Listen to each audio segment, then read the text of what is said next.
Viewers, welcome to my channel. आज हम बड़ी सोच का बड़ा जादू बुक का 4th चैप्टर का 5 पार्ट पढ़ने जा रहे हैं। तो चलो स्टार्ट करते हैं। अच्छे भाषण के लिए क्या जरूरी होता है? हर व्यक्ति चाहता है कि वो सबके सामने बढ़िया बोल सके, परंतु ज़्यादातर लोगों की यह चाहत पूरी नहीं हो पाती। ज़्यादातर लोग घटिया वक्ता होते हैं। क्यों? इसका कारण सीधा सा है। ज़्यादातर लोग बोलते समय बड़ी महत्वपूर्ण बातों के बजाय छोटी घटिया बातें पर ध्यान देते हैं। चर्चा की तैयारी करते समय ज़्यादातर लोग खुद को मानसिक निर्देश देते रहते हैं।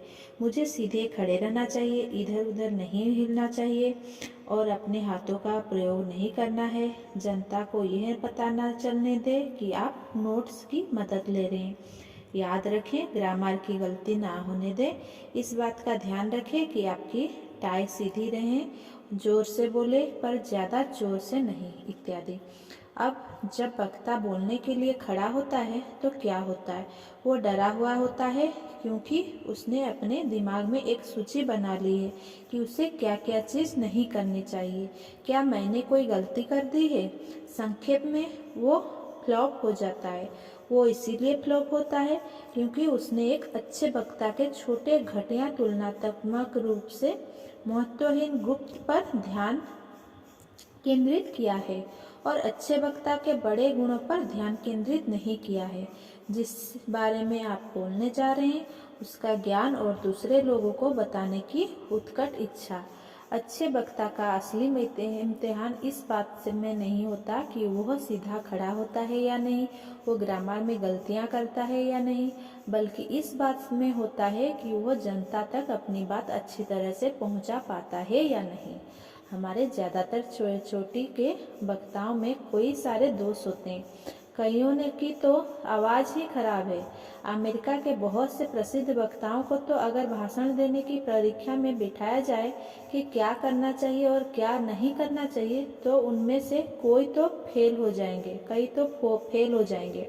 परंतु इन सभी सफल सार्वजनिक वक्ताओं में एक बात पाई जाती है, उनके पास कहने को कुछ होता है और उनमें दूसरे लोगों को अपनी बात बताने की प्रबल इच्छा होती है। छोटी छोटी बातों पर ध्यान देकर जनता में सफलता से बोलने की कला को प्रभावित ना होने दे। 2 सेकेंड में, झगड़े की वजह क्या होती है? कभी आपने खुद से यह सवाल किया है कि आखिर झगड़े की वजह क्या होती है? 99% मामलों में झगड़े छोटी छोटी महत्वहीन बातों से शुरू होते हैं। जैसे जॉन थोड़ा थका हुआ तनाव में घर लौटता है, डिनर में उसे मज़ा नहीं आता और वह शिकायत करने लगता है उसकी पत्नी जॉन का दिन भी अच्छा नहीं गुजरा। इसीलिए वह आत्मरक्षा में कह देती है, इस बजट में तो इससे अच्छा खाना कैसे बनाऊं? या अगर हमारे पास बाकी सब की तरह नया गैस स्टोव हो तो मैं इससे बेहतर खाना पका सकती हूँ। इससे जॉन का गर्व आहत हो जाता है और वो बदले में जॉन पर हमला कर देता है। देखो जॉन, सवाल पैसे की कमी का नहीं है, सवाल इस बात का है कि तुम घर चलाना आता ही नहीं। और फिर लड़ाई शुरू हो जाती है। जब तक शांति स्थापित होती है तब तक दोनों ही पक्ष एक दूसरे पर तरह तरह के आरोप लगा चुके होते। एक दूसरे के माँ बाप, सेक्स, पैसे, शादी से लेकर के पहले के बादे, शादी के बाद और इसी तरह के दूसरे मामलों को बीच में लाया जाता है। दोनों ही दल युद्ध में तनावग्रस्त और नर्वस होते हैं। दोनों के मतभेद पूरी तरह नहीं सुलझ पाते और दोनों को ही अपनी गलती लड़ाई में इस्तेमाल करने के लिए नए हथियार मिल जाते हैं। छोटी छोटी चीज़ों की वजह से, छोटी चिंतन की वजह से ज़्यादातर झगड़े होते हैं। इसीलिए झगड़े से अगर आप बचना चाहते हैं तो आपको छोटे चिंतन से बचना होगा। यहाँ एक आजमाई हुई तकनीकी बताई जा रही है। किसी की शिकायत करने से पहले, उस पर आरोप लगाने से पहले, उसे डांटने से पहले, आत्मरक्षा में उस पर हमला करने से पहले खुद से पूछे क्या वह वास्तव में महत्वपूर्ण है। ज़्यादातर मामला महत्वपूर्ण होता ही नहीं है और आप झगड़े से बच जाते हैं। खुद से पूछे क्या यह सचमुच महत्वपूर्ण है कि उसकी सिगरेट की राख बिखर गई या उसने टूथपेस्ट का ढक्कन नहीं लगाया या वो शाम को देर से घर लौटा। क्या ये सचमुच महत्वपूर्ण है कि उसने थोड़ा पैसा उड़ा दिया है या उसने कुछ ऐसे लोगों को घर पर बुलवा लिया है जिन्हें मैं पसंद नहीं करता। जब आप नकारात्मक क्रिया करने वालों हो तो खुद से पूछे, क्या ये सचमुच महत्वपूर्ण है? इस सवाल में जादू है और ये आपके घर का माहौल सुधार सकता है। ये ऑफिस में भी काम करता है। जब आपके सामने वाला ड्राइवर आपके सामने कट कर मारता है और तो वो ये ट्रैफिक में भी काम करता है। ये जिंदगी की किसी भी ऐसी परिस्थिति में काम करता है जिसमें झगड़े का अंदेशा हो। 3. जॉन को सबसे छोटा ऑफिस मिला और वह बर्बाद हो गया। कुछ साल पहले मैंने देखा कि छोटे चिंतन के कारण किस तरह एक आदमी का एडवर्टाइजिंग के क्षेत्र में अच्छी संभावनाओं वाला कैरियर तबाह हो गया। विज्ञापन कंपनी में समान पदों पर कार्यरत 4 युवा एग्जीक्यूटिव को नए ऑफिस दिए गए। 3 ऑफिस तो आकार प्रकार एवं साज सज्जा में एक से थे, परंतु चौथा ऑफिस थोड़ा छोटा था। जीएम को चौथा ऑफिस दिया गया। इससे उसका गर्व आहत हुआ। तत्काल उसे महसूस हुआ कि उसके साथ भेदभाव किया गया है। नकारात्मक चिंतन, गुस्सा, कड़वाहट, ईर्ष्या ने उसके दिमाग पर कब्जा कर लिया। जेम को लगने लगा कि लोग उसे कम योग्य समझते हैं। परिणाम यह हुआ कि जेम अपने साथी एग्जीक्यूटिव के प्रति शत्रुता रखने लगा। सहयोग करने के बजाय वह उनके प्रयासों को विफल करने की कोशिश करने लगा। माहौल बिगड़ता रह गया। 3 महीने बाद जेम का व्यवहार इतना खराब हो गया कि मैनेजमेंट के पास उसे हटाने के सिवा कोई चारा ही नहीं बचा। एक छोटी सी बात पर बुरा मानने के कारण जेम का करियर तबाह हो गया। भेदभाव के बारे में सोचने की उसी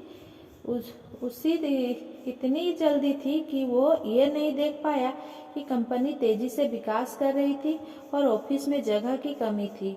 उसने यह नहीं सोचा कि जिस एग्जीक्यूटिव ने ऑफिस बांटे थे उसे तो यह भी नहीं पता था कि कौन सा ऑफिस छोटा है और कौन सा बड़ा। सिवाय जेम के कंपनी में और किसी भी आदमी को ऐसा नहीं लगा कि उसके छोटे ऑफिस से उसकी इज्जत घट गई हो। महत्वहीन बातों पर छोटी सोच से आप आहत हो सकते हैं। जैसे आपका नाम डिपार्टमेंट की सूची में सबसे आखिर में लिख दिया जाए या आपके ऑफिस के किसी मेमो की चौथी कार्बन कॉपी दी जाए। बड़ा सोच और इन छोटी छोटी बातों का बुरा मानना छोड़ दे। हकलाने के बावजूद सफलता पाई जा सकती है। एक सेल्स एग्जीक्यूटिव ने मुझे बताया कि अगर सेल्समैन में दूसरे गुण हो तो सेल्समैनशिप में हकलाने के बावजूद सफलता पाई जा सकती है। मेरा एक दोस्त भी सेल्स एग्जीक्यूटिव है और वह मजाकिया स्वभाव का है। कुछ महीने पहले मेरे इस मजाकिया दोस्त के पास एक युवक आया और उससे सेल्समैन की नौकरी मांगी। इस युवक को हकलाने की आदत थी और मेरे दोस्त ने फैसला किया कि वो मेरे साथ मजाक कर सकता है। इसीलिए मेरे दोस्त ने इस हकलाने वाले उम्मीदवार से कहा कि उसे तो सेल्समैन की ज़रूरत नहीं है, परंतु उसके एक दोस्त यानी कि मुझको एक सेल्समैन की ज़रूरत है। फिर उसने मुझे फ़ोन किया और मुझसे उस युवक की इतनी तारीफ कर दी कि मुझे कहना ही पड़ा उसे अभी मेरे पास भेज दो। 30 मिनट बाद वो युवक मेरे सामने पर खड़ा था। उसके 3 शब्द बोलने से पहले ही मैं समझ गया कि मेरे दोस्त ने उसे मेरे पास क्यों भेजा था। मैं जग के जैक सर, उसने कहा, मिस्टर एक्स ने मुझे आपके पास नौकरी के लिए भेजा है। हर शब्द बोलने के लिए उसे संघर्ष करना पड़ रहा था। मैंने खुद से सोचा, ये आदमी $1 के नोट को वॉल स्ट्रीट में 90 सेंट में भी नहीं बेच पाएगा। मुझे अपने दोस्त पर गुस्सा आया, परंतु मुझे उस युवक से सच्ची हमदर्दी भी थी। इसीलिए मैंने सोचा कि कम से कम उससे कुछ विनम्र प्रश्न तो पूछ लिए जाएं, ताकि मैं कोई अच्छा सा बहाना बना सकूं कि मैं उसे काम पर क्यों नहीं रख सकता। चर्चा के दौरान मैंने पाया कि यह आदमी काम का था। उसमें बुद्धि थी, उसमें आत्मविश्वास था, परंतु इसके बावजूद मैं इस तथ्य को नहीं पचा पाया कि वो हकलाता था। आखिरकार मैंने उससे इंटरव्यू का आखिरी सवाल करने का फैसला लिया। आपने कैसे सोचा कि आप इस जॉब में सफल हो जाएंगे? उसने जवाब दिया, मैं तेजी से सीख सकता हूँ। मैं लोगों को पसंद करता हूँ। मैं सोचता हूँ कि आपकी कंपनी अच्छी है और मैं पैसे कमाना चाहता हूँ। अभी मेरे साथ हकलाने की समस्या है, परंतु इससे मुझे कोई परेशानी नहीं है। इसीलिए मुझे नहीं लगता कि इससे किसी को भी कोई परेशानी होगी। उसके जवाब ने मुझे बता दिया कि उसके पास सेल्समैन बनने की सचमुच महत्वपूर्ण योग्यता थी। मैंने तत्काल उसे मौका देने का फैसला कर लिया और आपको यह जानकर हैरत होगी कि वो एक सफल सेल्समैन बन चुका है। अगर बाकी बड़ी योग्यताएं हो तो बोलने वाले व्यवसाय में हकलाने की आदत भी आपको आपकी